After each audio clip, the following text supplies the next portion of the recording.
Dear students, everything in this universe teaches us a moral value.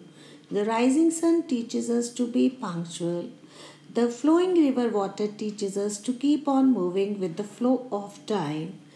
The trees teach us the value of sharing and caring. Trees help us in many ways. They give us food and medicine, they give us shade, they give us wood, they give shelter to birds and animals. Dear children, there are many more examples around us which teach us beautiful moral values.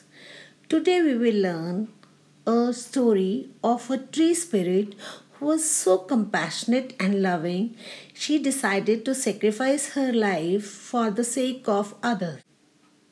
The tree spirit is a folk tale. Folk tale means a story which is originated in the popular cultures and spread by the words of mouth. Let's read the story. Open page 67. There was once a king in a faraway land. He had a grand idea. I want a beautiful palace.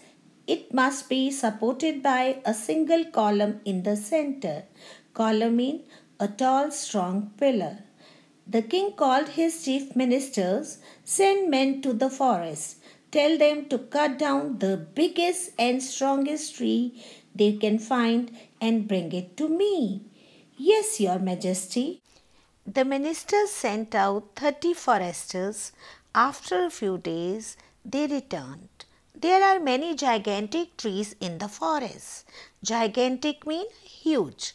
We cannot carry them and bring them to the city. Very well. Find a tree in the city parks. Bring it to me in 7 days. The foresters found a splendid salt tree that grew near the palace. They decided to cut it down. Oh, please do not harm this strong and beautiful tree. It is the home of an ancient and wise spirit who has protected us all for generations. Generations mean different age groups. It is the king's order. The forester said, it is the order of the king. The forester spoke respectfully to the tree spirit. You must leave the tree within 7 days. The king needs the wood from the tree to build his new palace. This must not be allowed to happen, said the tree spirit. Page 68. The tree spirit became sad. I will visit the king and try to change his mind. That night, the tree spirit appeared before the king in his dreams. I am the spirit of the salt tree.